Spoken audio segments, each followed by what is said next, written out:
I'm really interested in this specific style of Japanese menswear for spring and summer this year. I wanted to talk a little bit about what the style is, how it came about, and where you can buy it yourself. I was in Japan last year in September when it was still really, really hot, and a lot of the fashion I saw there I couldn't do when I came back to the States and we were moving into fall and winter and colder months. However, as it's now started to warm up, I've been thinking again about what amazing fashion I saw while I was there and really wanting to recreate it. So I've been looking through Pinterest, gathering inspiration. I've also been looking a lot into the history of the style and how it came to be. And I posted a couple of TikToks about it and got some great brand recommendations that I wanted to share with you guys because if you're looking to buy some pieces to get into this style, I think we have some great options. I'm not an expert by any means, but I do love fashion history and I wanted to do some research for myself, so I thought I would share it with you guys. This style is essentially a Japanese reimagination of American classics. If you want to learn more, a great place to start is a podcast called Articles of Interest. They have a whole season about prep, about like American prep, and a couple of episodes focus on this book called Take Ivy. Take Ivy came out in 1965. It was published in Japanese for the Japanese market, and it focused on American collegiate fashion. Listen to the podcast for the whole story, but it essentially has to do with the rise of ready-made clothing. You know, for most of human history, people made their own clothes to their own bodies or, remade people's cast-offs to their own bodies, but you didn't just go and buy clothes off the rack. And as many people in the US and Japan were trying to make ready-made clothing a big industry, they were having to sort of sell that idea to the youth, to the younger people. And one way they did that in Japan is this clothing manufacturer published Take Ivy, which is a photo book, had some essays as well, and it essentially went to American college campuses and was like, look at what amazing clothing they're wearing, look how cool they look. And the style of clothing they're wearing was interesting for the time. It was preppy, but it was cool. It was kind of unstructured. We were moving away from like the very classic formalities of clothing into what we consider today to be like everyday clothing. Things are, way more easy, less stuffy, less tailored, all this sort of stuff. In the 60s, it was very much an inflection point of moving away from very formal wear to very casual wear. I haven't read the book, I've seen some images online, but what I find really interesting about it and about the style in general is it's this sort of recursive process. So American college students are doing something that feels very ingrained to them in their lifestyle. Someone from an outside perspective comes in and sees it from a whole new lens. They adapt it for their own community, for their own world. And then from there, it comes back to America. And then we are also influenced by them being influenced by us. And then I'm sure it goes back and forth and back and forth. But I think that sort of collaboration of two different cultures and two different points of view, sort of almost agreeing on something, but also seeing it in two different ways, really creates an interesting and nuanced style. Because a lot of people would just look at this and be like, it's shirts, it's pants, like what's so interesting about it? And I think especially for menswear, which can be very repetitive, it's like button-downs, blazers, jackets, pants, shoes. It can be a little less expressive than women's wear. Of course, I think we're all agreeing that we're sort of getting rid of these categories. But in a lot of ways, I sort of like that restrained palette because you have such specific things to work with that the small changes and the small choices that you make with them really matter a lot. So to me, the widening of the pants silhouette, which in the US and Europe, pants are traditionally very slim, but in Japan, they have a much wider bottom silhouette from their traditional clothing. That change, I think, makes all the difference in the world. And for me personally, and my body type, I think it works better. So that's the 60s. A lot of people think that's sort of the kickoff of this style.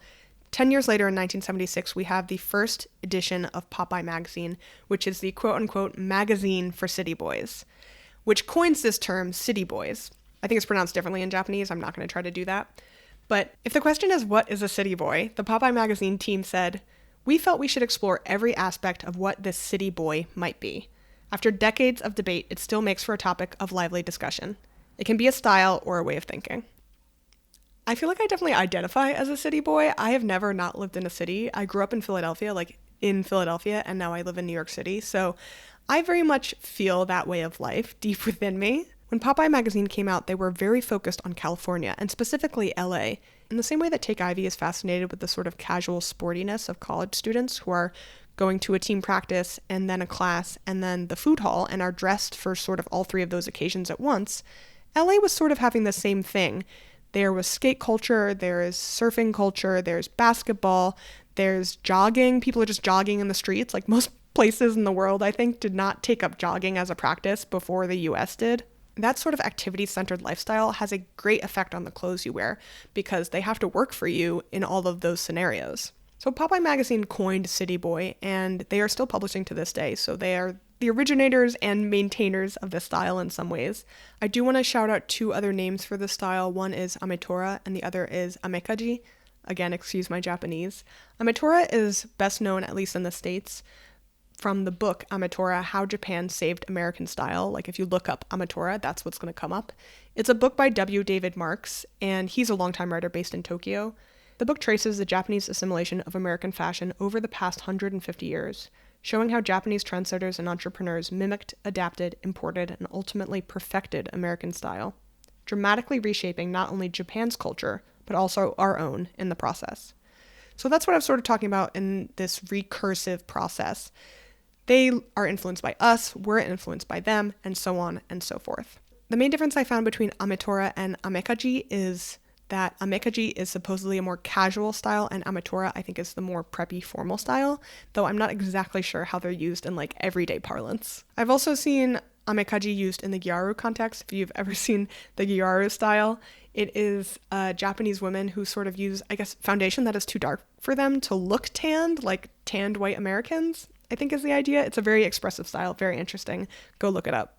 Before we get into brand recommendations, I just wanted to clarify one thing. I personally try not to buy any clothes new. I like to buy all my clothes secondhand if possible.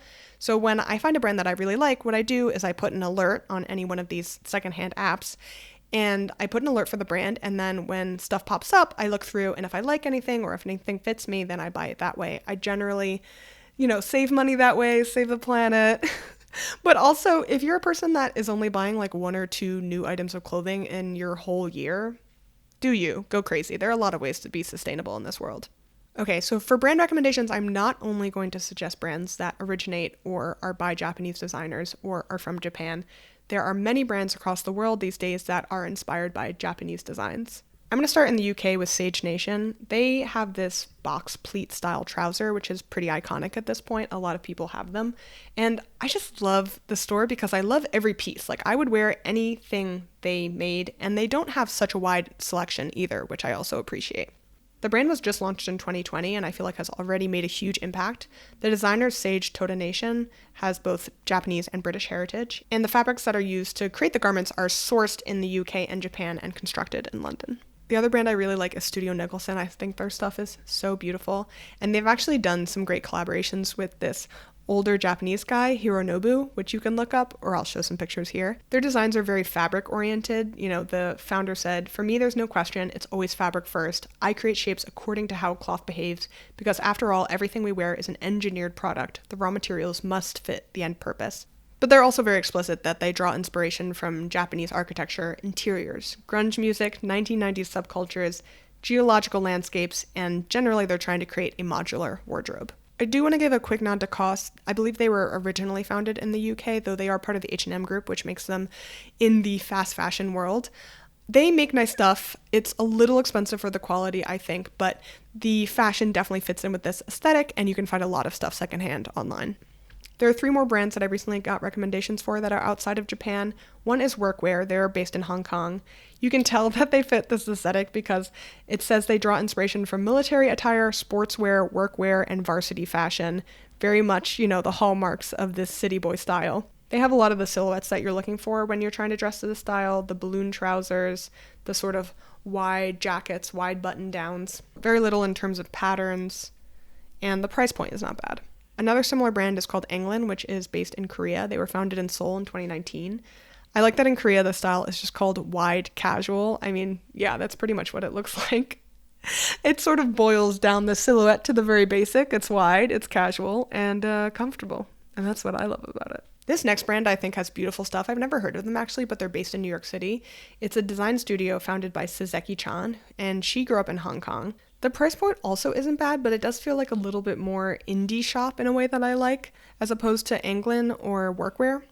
I feel like this is one of those stores you could very easily buy your whole wardrobe from and be pretty happy. Now we're getting to Japanese brands. I'm going to sort of blow through the first three. They're very obvious. Uniqlo, GU, Muji. GU actually only has one store in the US and it is in New York City.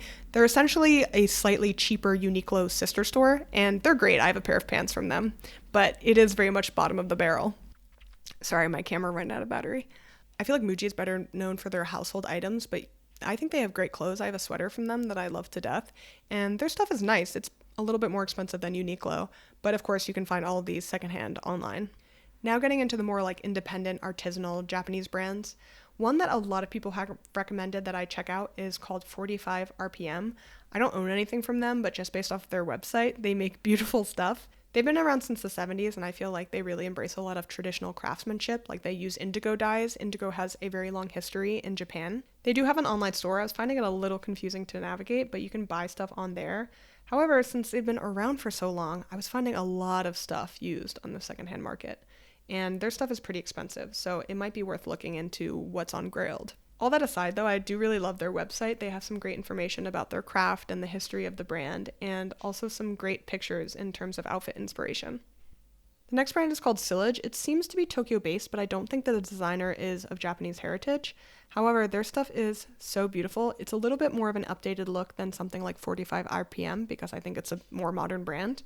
Again, I think I would buy every single thing on this website and be a very happy person. I tried to choose brands that were in that category for me in general. Like, there were some brands I was recommended that I went through and I was like, yeah, I like one or two items here. But then there were some brands like Sillage where I was looking through and I thought every single thing is cool. I would be happy to own any one of the items they make. And that I find really valuable, to have a brand like that that's like just everything hits. Of course, that's like a personal designation, but that's how I decided which brands to focus on here. I don't own necessarily a piece of clothing from every one of these brands, but just the way things were presented and the way things look like they're crafted and how well people seem to enjoy their products is how I decided to feature them. Another newer brand is called Yoko Sakamoto. I think her stuff is beautiful and a little bit hippier, a little bit earthier. I was finding that a lot of these brands that specialize in these sort of like wide, balloon fit, easy casual pants make them with elasticated waists. I don't love the look of a waist like that. Like, obviously great for comfort, but if I was wearing it, I would definitely wear something long enough so that you couldn't see the elasticated waist. I think that's fine. In fact, a lot of these silhouettes obviously are so oversized that you probably wouldn't be seeing the waistband on any of these pants, but it's just something to keep in mind. I definitely wanted to include this brand Shinya Kozuka because most of the other clothing that I featured is very plain. There's like no patterning on it at all. However, this Tokyo designer creates like hand-painted garments that are so cool and so fun, and I do feel like that makes them stand out as opposed to some of these other brands, which is always good to stand out. One of the last brands I want to shout out here is Nanamika. The designer has a very interesting lineage. He worked on some of the biggest like American sports athletic brands in Japan. So he worked on North Face Purple Label. He worked on Champion. He has been around for a long time. And I especially like in the way that this style has been influenced by American prep, and American style is very influenced by American military style. I think that all sort of meets here with this brand that really focuses on tech fabrics and these like military style liners and stuff that is like really great for the outdoors.